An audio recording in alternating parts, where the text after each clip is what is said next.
Llio Radford ydw I, a rydyn ni ar lleoliad Llaeth y Llan yn fan hyn yn Llanefydd, tu allan i Ddinbych, a fi ydy merch Gareth y Falmai. Gareth y Falmai ydy perchnogion Llaeth y Llan, yn nhw ddechreuodd Llaeth y Llan yn dôl yn yr 80au, ac y fi am brawd ni sydd yn parhau'r busnes ymlaen. Mae'r busnes wedi datblygu yn fawr dros y blynyddoedd diwetha, yn wedig dros yr 8 mlynedd diwetha pam wnaethon ni ddechrau wedyn mynd i'r archfarchnadoedd. O hynna oherwydd gofynion mawr i gynnyrch lleol i fynd i fewn i archfarchnadoedd, ond hefyd mae gennym ni bobl fatha wholesalers debyg iawn sydd yn mynd hefyd yn cynnyrch o gwmpas i westau, o gwmpas ysgolion, o gwmpas ysbytau, a hefyd i siopau lleol. Owain Robertson yw i a dwi'n dwi o gwmni Llaeth y Llan.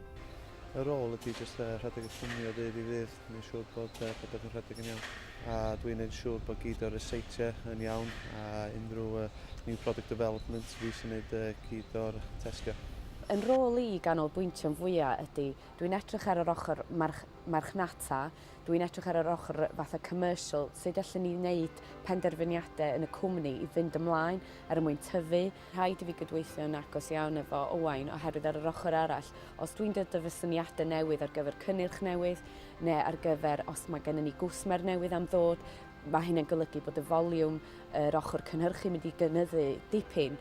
Mae rhaid i Owain a fi wedyn benderfynu beth sy'n mynd i ddigwydd a beth yw'r dewisiadau gorau ar gyfer y busnes.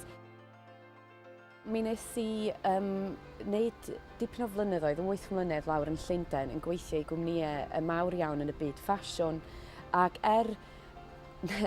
creu dillad oeddwn ni ar yr ochr yna a dwi wedi dod i ddiwydiant bwyd, ond hefyd mae'r dynamics yn wedig efo marchnata, edrych ar ôl pethau'n ddigidol, dychymod fatha drwy'r wefan a gwerthu. Mae bob dim yn ei wneud yn andros o debyg a deud y gwir. Yr aim ydy i werthu, felly mae'r sgiliau yna fi i werthu rhywbeth. Dwi wedi bod yn rhan o'r busnes ers i fi gael yn eni fod yn hollol honest, ond ers gadael coleg yn tua 1996 dwi wedi bod o gwmpas y busnes ers hynny rili. A method yng nghefndir i, nes i wneud HNB yn coleg Llysfasi.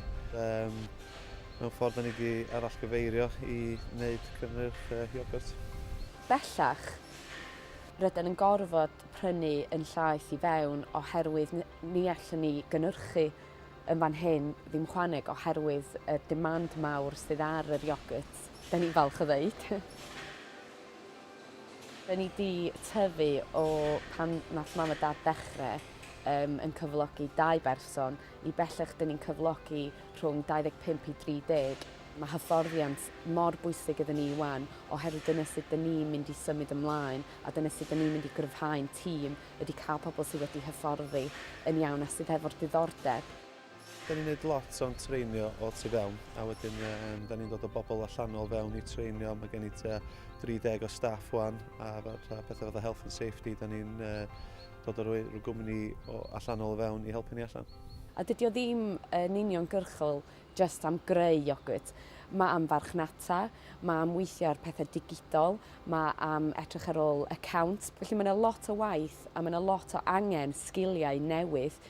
Mi wnaethon ni benderfynu yn 2011 i ailfrandio, ac o hynna ynglyn efo roed Llaeth y Llan mewn gwahanol le yn y farchnad.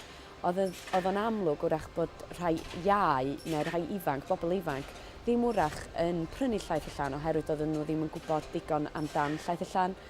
Ac hefyd wrach doedd o ddim, y potiau ddim yn edrych yn ddigon urddasol iddyn nhw. Felly erbyn heddiw, da ni wrthi yn ail edrych i fewn, sut allwn ni addasu.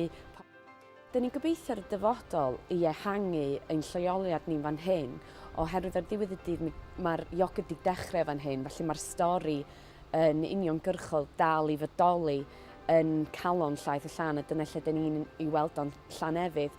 Wel, y cynllun o'r lleoliad yma, achos bod y stori yma bod mam a dad wedi dechrau fan hyn, ydy trio adwneud rhai o'r buildings sydd gen ni'n barod, a sy'n ni'n licio meddwl fy ni dal yn cynnyrchu fan hyn achos mae'r stori yn berthnasol i'r lleoliad yma. Dwi'n gobeithio mewn y dyfodol fyswn ni yn gallu gwneud rhywbeth efo twristiaeth a lincio ein cynnyrch ni fewn a denu twristiaeth fewn.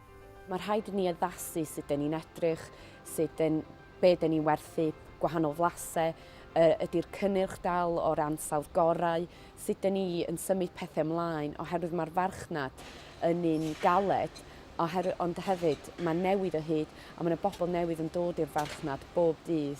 Efo gweithio mewn chwaer, mae'r ddau o'n ni'n passionate iawn i'r gwmni llwyddo achos da ni eisiau cario ymlaen be mae mam a dad wedi dechrau mewn ffordd.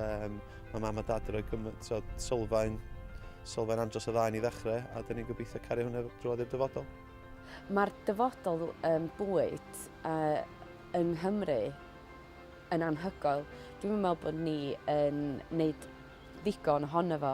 Felly dwi'n falch bod fi wedi dod yn dôl o'r ddinas i fod yn rhan o hynny, oherwydd dwi'n gobeithio mi allwn ni wneud pethau da a pethau positif iawn i fwmio economi Cymru.